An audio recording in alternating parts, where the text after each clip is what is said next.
I feel like I'm safe, but my partner doesn't think I am. What do we do? Welcome to the Therapy Brothers podcast. I'm Brannon. I'm Tyler. We're brothers. We're therapists. And we know recovery. Bring your stories, your questions, your successes with real recovery.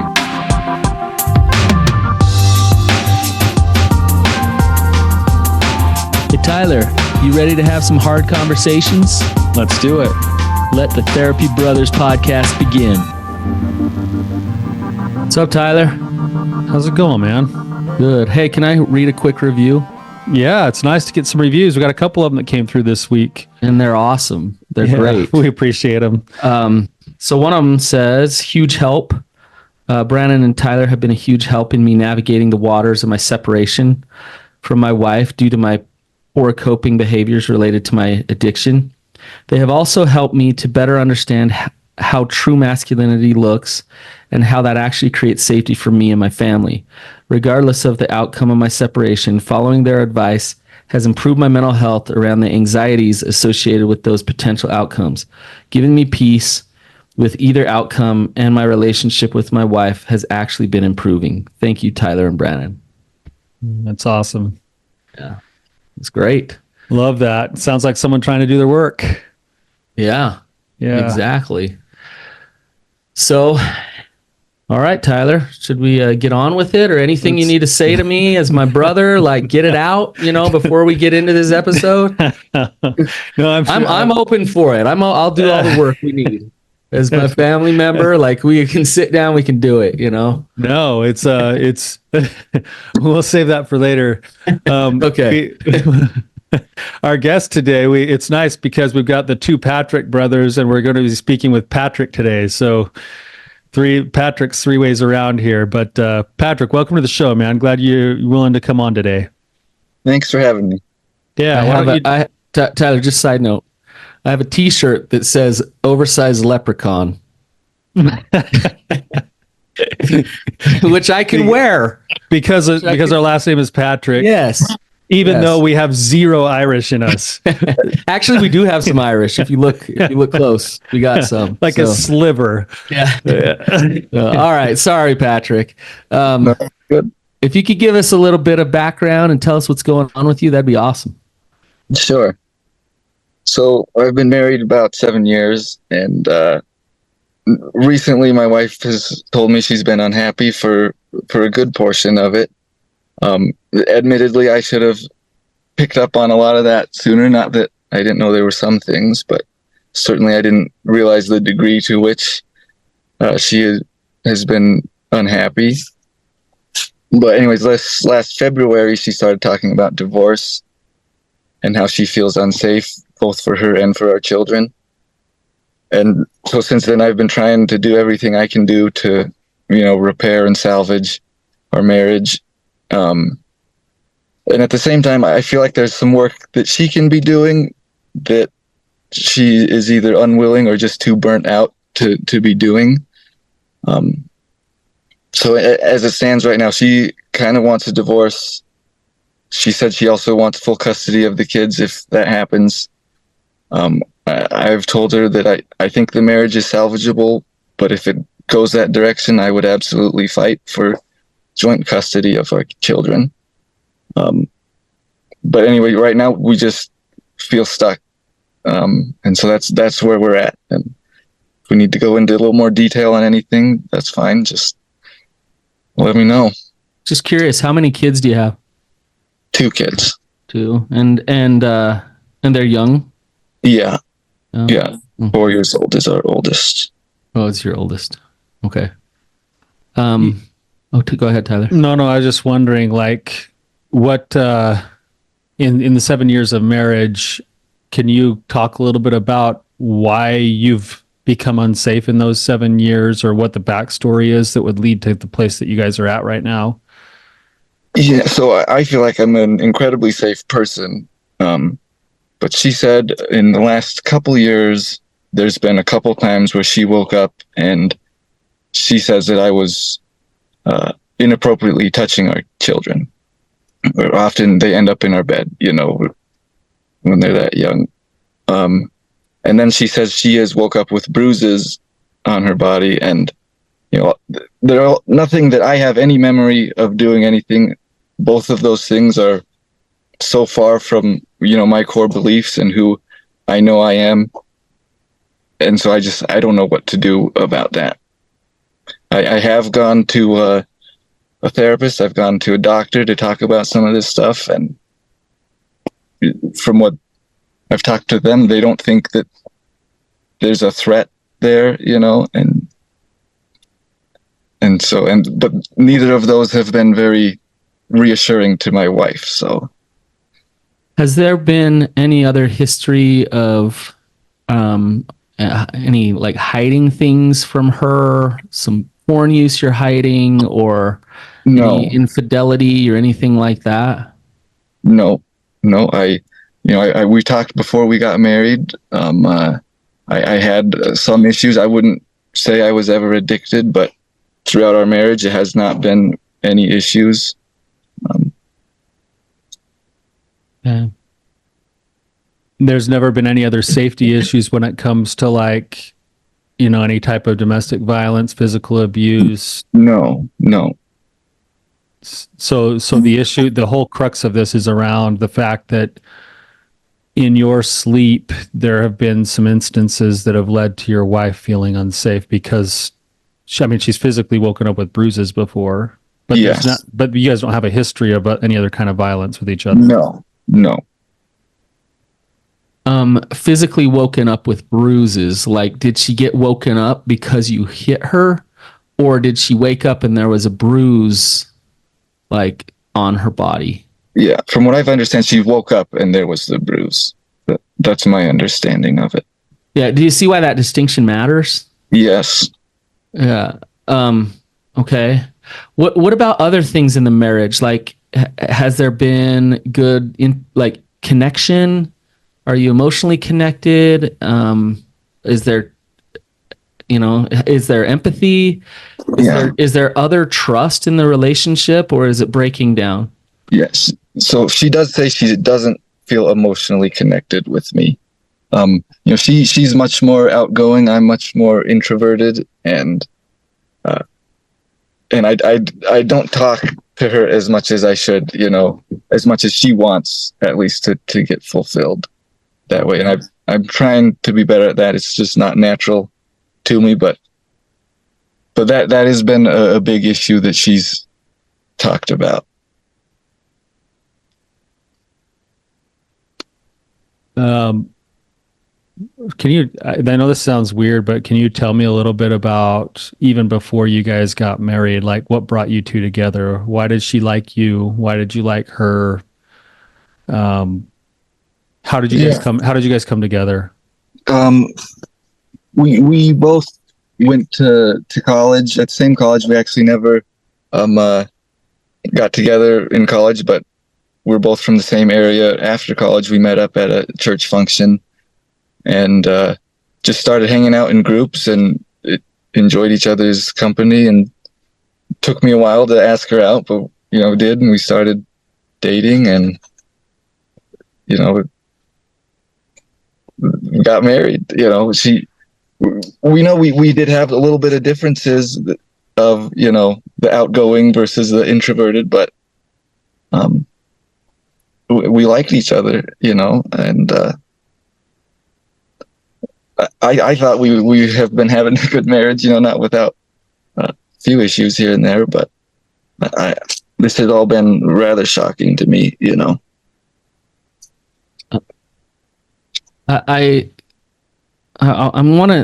I'm gonna wonder out loud. So I don't want to ask a Sure. question. I don't want to ask a question, but I'm gonna kind of ask a question. And the reason is because I don't know if it's okay to answer these questions in terms of her privacy. So I wonder about her past trauma. I wonder about past abuse. So the two things that I'm wondering about are this. I'm wondering about her past stuff coming out in the relationship. And the second piece I'm wondering about is how safe are you really? Like, if those things are actually happening, Mhm. then that absolutely is scary and not okay. Yes. So it's both sides of that coin, and I think it's important to try to really understand what's actually going on here. Yes. So, but I don't know if it's appropriate for us to talk about her No. trauma and her Right. abuse and stuff like that. And so, Right. So yeah, and yeah, we can't do things for her, and she's not here to answer for herself. So we can put that focus on me. What I'm willing to do anything to to show that I'm safe. Because I feel that I am, and I don't. Do you have any thoughts? Anything like that I can be doing to? If I am an unsafe person and I don't know, I have something going on that I'm not recognizing. I want to see it. So I mean, there's the simple logistical thing. Like, here's where there's definitely a place where the breakdown could be happening, and it has less to do with what's actually happening and more to do with how it might be being handled. If we go to bed, if I go to bed next to my wife, and this has actually happened, so and my wife wakes up with a black eye, and then she's like, I don't feel safe, and I'm like, I'm totally safe. Like, I am totally safe. That might not actually be true, and my response to her is actually diminishing what her fears and concerns are, when there might actually be something legitimate, even though I know that I didn't intentionally do anything. And in our case, what ended up happening is that I end up sleeping, and when I sleep, I raise my elbows and I put them by my head, and then when my wife rolled over in bed, she rolled her face right into my elbow, and I gave her a black eye. So that I wasn't safe. I didn't necessarily physically try to hurt her or abuse her, but I wasn't safe in that moment. The other thing that happens with me personally is my wife calls it sleep fighting, but sometimes when I'm dreaming, I'll flail and throw my hands and my legs and my feet. And there have been times when it's been a pretty close call to actually making physical contact with her. That wouldn't actually make her physically safe if I were to hit her, whether I meant to or not. Sure. Right. but yeah, I So think, am I safe? but Tyler, it's kind of apples and oranges. Like, I hear what you're saying. And the reality is you putting your elbows up, that doesn't make you unsafe. It makes the combination of you and your wife in bed together unsafe. Right. Okay. And So then you should address that. right. But if she's coming and saying you're abusing the children, we're talking about a whole other level. Right. But you should address that. Yes. But I totally agree with the point that you're making, Tyler, of like, if that is unsafe for her to sleep in that bed, then that is valid, and that should be dealt with care and love and compassion. Absolutely. That's my point. Yes. There needs to be validation and care and compassion and understanding, and not just a defense of, well, I am safe. Absolutely. Like that. I'm not saying that's an admission of guilt either. Right. Right. But the situation is not safe, right? But if she's saying something like you're abusing the children, like that's an important thing to know what's actually going on there, right? Yeah. Well, and there's so much and that's the hard part is that Brannon, you and I don't have all those details. Is it the kind of thing where the kid snuggles into bed and you happen to wrap your arm around him and you're holding him while you sleep? Is that look abusive, or is there something actually physically going on? Yeah. And that would be something that would have to be discussed. And I would suggest probably between Patrick and his wife, hopefully maybe even with the third party present, to try to really, with curiosity and trying to come to an understanding of what's actually going on. Yeah. That would be really important to be doing. Yep. I wonder, back to Patrick's question here, her aside, okay, whether she has a lot of trauma, whether she doesn't, her aside, what can Patrick do to actually create safety in the relationship. And Tyler, you just hit on one of them, is to stop for a minute and make sure you're not getting defensive, and validate her fears. It doesn't mean you have to agree with them, but you can absolutely hear her. Do you know what we mean by that, Patrick? Yeah, I think that makes sense. Because I think it is easy to get defensive there, at least for me, and how that can go south quickly. So yeah, validating what she is saying and trying to create that. At least I recognize what she's saying and talking. How do you validate it? Like, what does that look like? Do you know?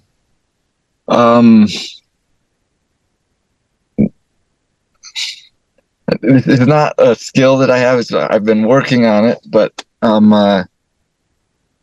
addressing, I see why you would feel unsafe because of that, and maybe here's what we can do to mitigate or work on it.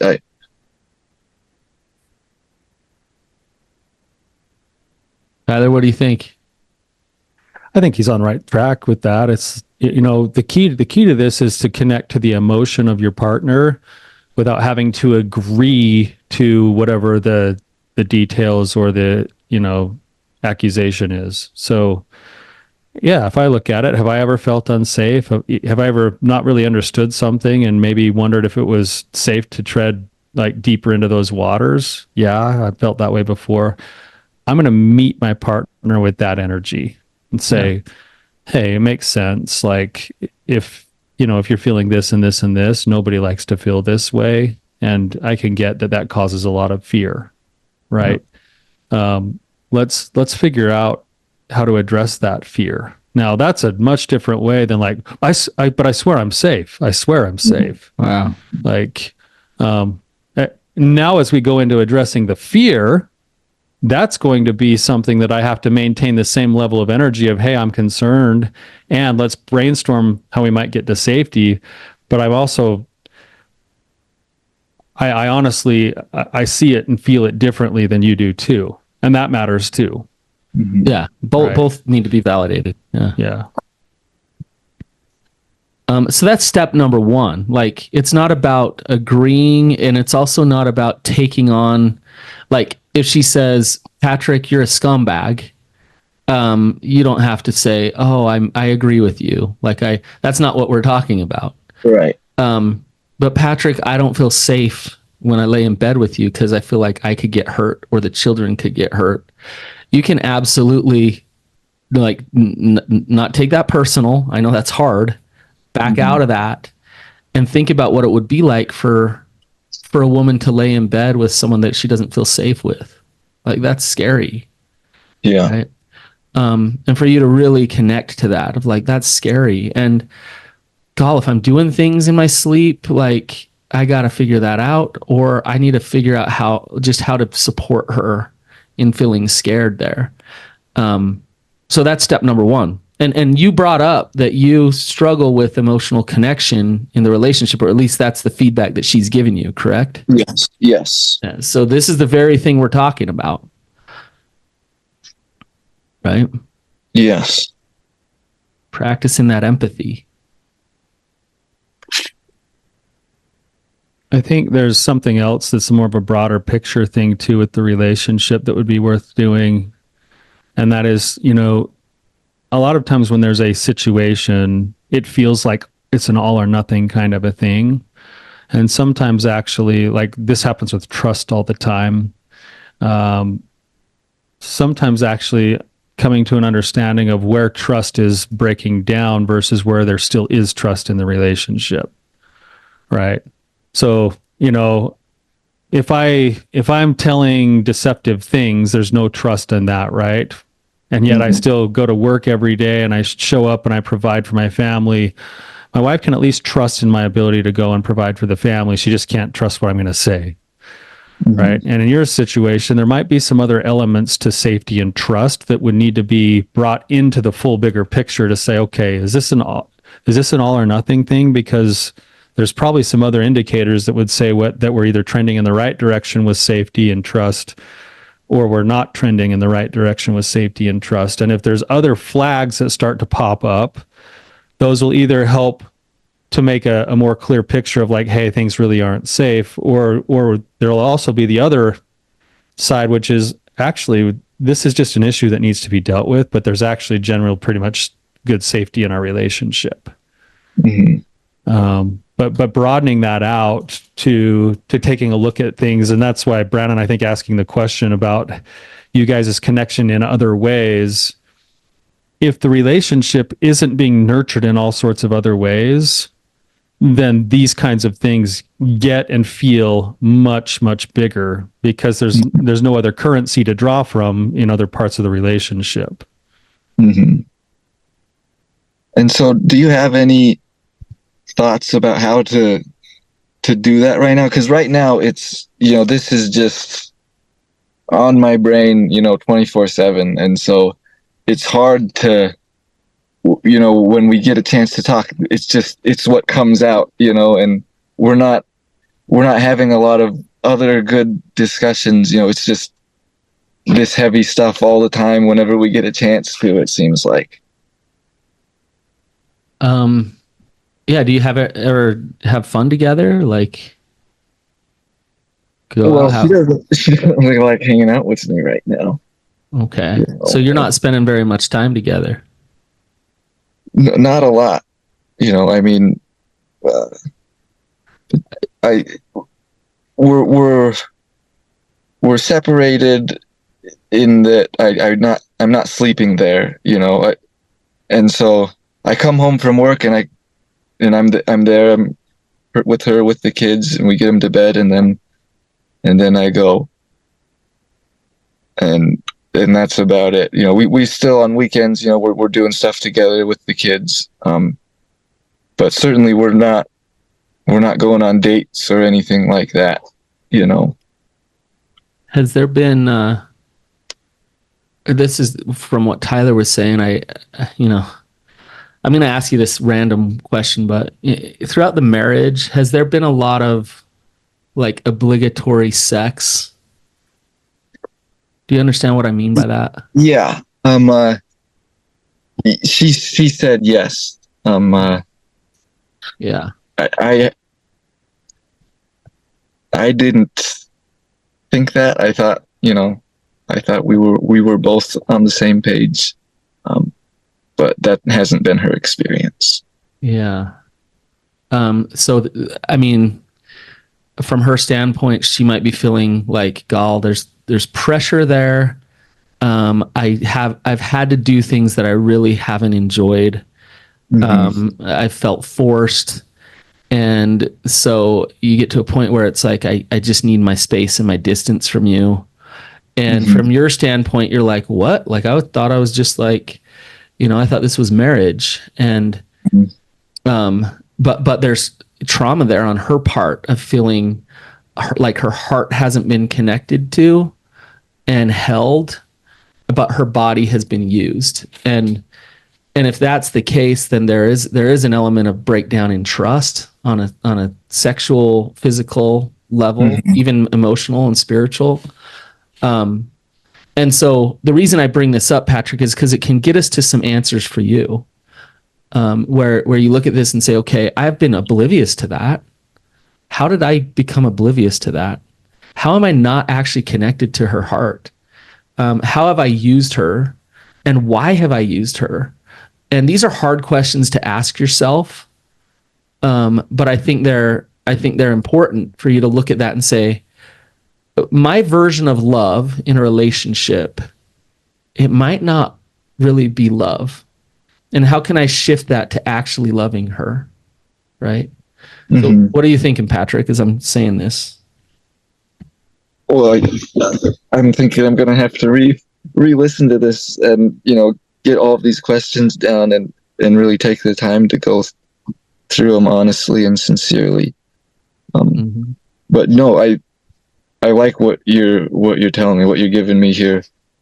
Things that I can actually work on that make sense and can address some of these things that like you said, I have been oblivious to, and I want to change. There's with what Brannon just teased out here a little bit, if this is true, you could see how just the miscommunication and what you guys were thinking about how your sex life is playing out or your love life is playing out. If there's that big of a gap in communication, it would make total sense why she wouldn't feel safe. Mm-hmm. Because which, by the way, Patrick, isn't all on you. No. Like, it's actually on both, and that's where it leads me. Like, I'm thinking of like that acronym that Brene Brown uses on trust, and the first one is boundaries. Something hasn't been right in you guys' boundaries with each other because there hasn't been the communication for her to be able to say, "Hey, this isn't working for me," and you're like over here, like, "Hey, this is great. This is marriage." Like, whatever. Like, there were no boundaries that were actually setting things in motion, which then leads to that feeling of being used or dismissed or not seen or devalued or whatever else. Things like values, like reliability. Am I reliable? Is she reliable? Are we both accountable for our own actions and our work we're doing towards the relationship? All of those things, a little at a time, build trust. But in order to get there, you have to be able to tease out this thing. It's like, man, we have a big gap in communication. And the question Brandon is asking is great because it has to do with accountability. Is the first question is, how is it that I might not fully understand this or see it properly? Now, she might have her own side too, but I can only control what I can control. And if I was here going like this, and this is a very common thing that happens in marriages, it happens more often later on in marriage, about 15, 20 years into marriage, and it happens more often to the men than the women, that the men are just like, hey, everything's great, it's hunky-dory, like things are fine in the marriage, and all of a sudden their wife is gone and divorcing him, and he doesn't even know why. And it's because he hasn't been attuned to the relationship, and oftentimes she hasn't had the voice that she needed when it was smaller before it got too big. And so being able to ask those questions to self would then hopefully lead you into the right kinds of questions and discussions to have with your wife. Sure. Right. Getting attuned to the relationship. I want to caution you, Patrick. It sounds like you've suffered from some obliviousness a little bit. And what we're not saying is to then shift over into anxiety. Like, well, I've been kind of maybe oblivious to some of this stuff, and I've just been like, chugging along, and now I'm going to be so attuned to everything about where you're so connected to all her fear, and that's just going to create more fear inside of her. So what do you shift it into? This obliviousness doesn't go to anxiety. What does it turn into? I'm not sure. I'm not sure if I'm following you completely. Tyler, do you want to explain, Tyler? I think. Yeah. So the word that I would use, and this would be a heavy, heavy dose of this for all parts of the relationship, would be curiosity. So I've been going through my marriage on autopilot, thinking like, we're just using this example of like obligatory sex. I thought it was just, this is just us connecting. This is just our relationship. And she's over here going, man, I've really felt like I've had to, and I've been used, and this and that and the other. That Brannon's saying, if you found that out and realized, oh my gosh, I didn't realize my wife was feeling that, then you have a tendency to go into anxiety and be like, I'm going to go please her, and I'm going to always make sure she's okay, and I'm going to make sure. That's not what Brannon's saying. Brannon's saying, meet it with honest curiosity. Yeah. Like, curiosity is the key word here, as in the pathway forward is, I need to be a little bit more mindful. And the way that I'm going to be more mindful is I'm going to get curious with things that I haven't been curious with before. I'm going to start paying attention to my autopilot and then asking some questions about my autopilot. And I'm going to start paying attention to my wife and start asking curious questions to her instead of needing to defend myself or explain myself away. But I do that because I have the strength within myself to do that. So I don't do that out of a place of fear because I feel like I'm going to mess up and like I'm just trying to build trust with her. No, you're not anxious about her fear. You let her fear be there, but you can show up honest and really caring and really empathetic. You don't get your truths from her, but at the same time, you validate how she feels. And it's a really tricky thing to do, Patrick, is to allow her to be her, but stand on your own 2 feet, but really care about her at the same time. That's what will build some safety and trust with her. Am I speaking a foreign language here? No, I think that's making more sense. I guess one thing to clarify. So, because I do think I am trying to please her now, Mm-hmm. and so what's the balance? Like that's it's just in the where it's coming from. What is that what I'm understanding? Yeah, I think you're right. This is the energy Brennan's talking about it. It's either going to come from an energy of strength and curiosity, or it's going to come from an energy of anxiety and fear. Okay. And so you have to ask yourself, whatever you're doing right now, this is between really you and your higher power, between you and God. You got to get in the habit of cultivating your life in such a way that you're pursuing God's endorsement of what you're going to do to be your best man today. Mm-hmm. And if God says, hey, go and attend to her and check in on her and make sure she's okay, then you're doing it from a place of love and groundedness. Whereas if you're like, oh, she might leave me, I better hurry and go check on her, make sure she's okay. Like your energy with which you pursue that very same thing either makes it healthy or not healthy for yourself and for the relationship. Gotcha. So there has to be a groundedness and a pursuit of my best self. So when I wake up and I'm like, okay, what kind of man do I want to be today? I want to be a man who lives in his principles, a man who's honest, a man who stands for truth, a man who fights for his wife and his children. That's who God designed me to be today. How do I best do that in a way that I can check in on the mirror at the end of the day and like what I see in the mirror? Mm-hmm. But that last part matters. Like the person staring back from the mirror is what really matters at the end of the day. Mm-hmm. Well, and Tyler, you said your relationship with God, and to me, what that means is that you have this ability to tap into what is truth for you, independent of your wife, and so like let me give you an example, Patrick. Let's see what you do with this. You've worked all day, you're really tired, you're like exhausted, and you get home and your wife's like, hey, you gonna mow the lawn? You gonna mow it? Like, what would be fighting for your wife in that moment? Caring about her heart. Maybe reassuring her that yes, I will do it, but maybe right now I just need a little bit of a rest. And she throws her hands in the air like, yeah, you said that for the last 3 days. You're never going to get it done. Yeah. So she makes it harder. So now what are you going to do? Tell her, hey, I love you. I will get it done. I promise I'll do it. Put a time to it. Okay. So what I would do is what we've been talking about, curiosity, right? Okay. Step in with her a little bit. Whoa, getting the lawn mowed right now seems really important to you. Tell me more about that. Okay.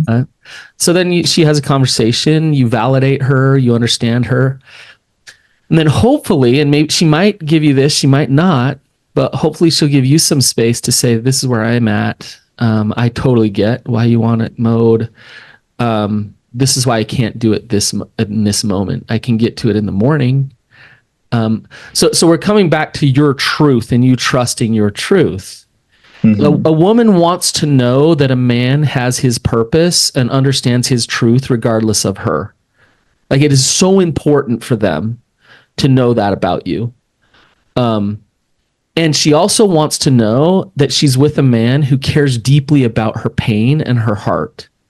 And so it's those two things together. When you have those two things together, you create safety with her. If you only have one and not the other, it doesn't work. And if you lack either, then you go to this Mr. Nice Guy compliance mode or this apathetic oblivious mode. And obviously those don't work either, right? So do you see that in that example, Patrick? Yes. How you get curious, you step in, but you stay honest and boundaried, but you care. That takes some fortitude and some strength on your part. It also takes some training on learning how to actually attend to and show that you care, even if you're not going to do the thing that was being asked. Without getting sucked into, I mean, did you hear how quickly this happened? And Patrick, you're a perfect example of this. I'm sure there's a lot of listeners that will relate to this. Brannon starts doing this, and you went directly to a quick answer of, I promise I'll mow it tomorrow. Instead of what the real issue was.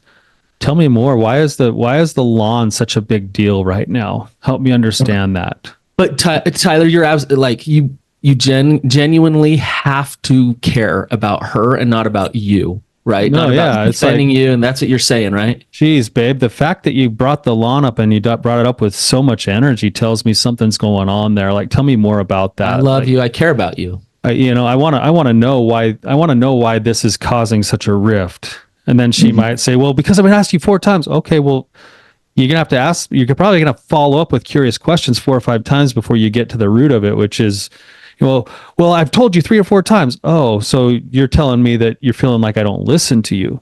Yeah, that's part of it. And then we have a house together and da-da-da-da-da. And it's like, oh, so if I take care of the lawn, it shows that I'm committed to the relationship because I'm committed to the things we're building. And I'm showing that I'm listening. Is that right? It's deeper. Yeah. Right. And then it's like, da-da-da. And then finally, by the time you get to the bottom of it, you'll notice in your partner, you'll notice in their body language and their tone of voice that it's like, okay, he gets me. Like at that point, I might still have to say, hey, I get all of that. I want you to know that I am committed. I am not always the best listener, but I'm definitely going to be working on that. And you know what? Tonight, I just do not have the energy. I'm spent. I'm emotionally done. Let's make sure that I can make a commitment that I can follow through on. And this is when I get the lawn done. But bigger than that, I want you to know that I see you and that I am still here and I'm committed, because that was really at the core of the lawn in the first place. It wasn't the lawn. Yeah. And where we go wrong all the time is we go with the protest and then we fight over the protest and we never get to the actual emotions underneath the protest. The heart. To the heart. That's probably a piece of what's going on in your current relationship with this whole reason you came on in the first place around safety. Is that safety never gets addressed because it's always about you're dangerous. Well, let's get curious about what that actually means. Let's work on the logistical things that we can, and then meet her with more curiosity and strength and saying, hey, I'm willing to do what it takes. And I'm not doing the things that you think I'm doing, at least consciously. Right? It's both. Yeah. And you know what, Patrick, like logistically, maybe for a time you sleep, well, you are separated now, right? So you are doing that. But like, even when you get back together, maybe you sleep in the bedroom next door, you know, just to be like, I care. Like, I really want to make sure you're not waking up with bruises.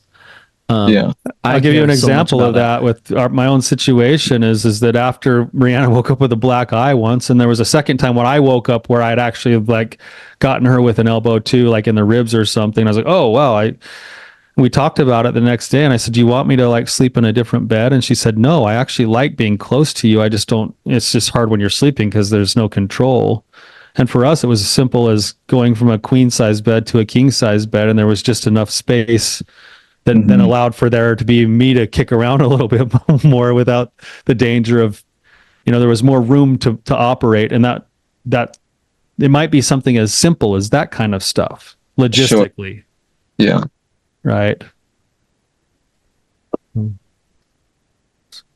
Patrick, we're wrapping up. I want to ask you one question. Do you love her? I do. You love her. Okay. And you want her to feel safe and trust you? I do. Yeah. Okay. I don't think you'd be here asking these questions if that weren't the case. there's a lot of things on your end that I think you can work on. That's a good thing for you. That means there's a lot of opportunity. Where there's deficiency, there's opportunity, which is good. But I would get really clear with practicing your healthy masculinity, practicing empathy, like genuine empathy with her, and staying grounded and honest with her.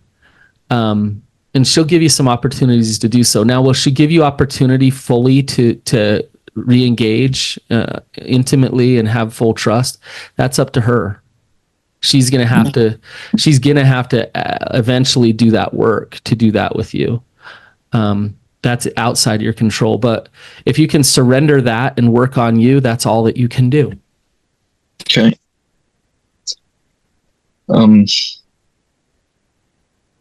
So I was going to ask, do you guys have any like books or anything to recommend to practice those, like specifically that curiosity kind of showing up that way? There's one that I really like. I don't know if Brannon would recommend it or not, but it's called The Bonds That Make Us Free. I like that book a lot because it has to do with keeping your own personal empowerment and accountability while also being very curious about situations and relationships. It's interesting you ask that question because there's the philosophical side of things, which I think you need to take a look at and work on. So, and maybe you've read it already, but like my favorite book is The Four Agreements. And if you simply applied those four agreements to this situation, then it would change everything for you.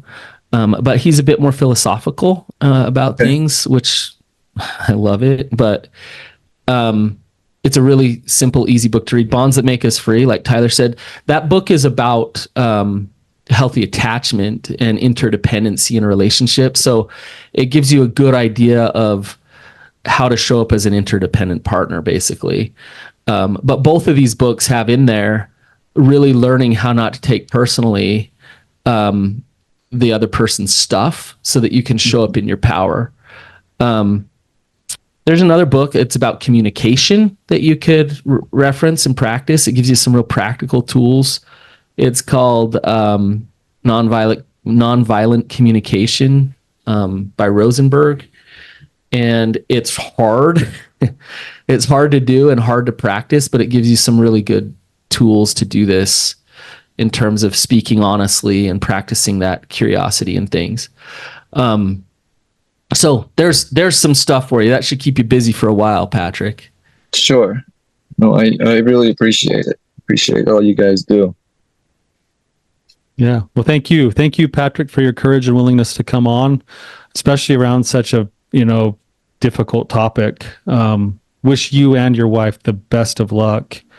And for those of you guys listening, if this rings a bell, if it stirs something inside of you, please, check in with us. Go to therapybros.com. Come be a caller on the show yourself, or throw a comment or a shout out through a review on one of the platforms to Patrick.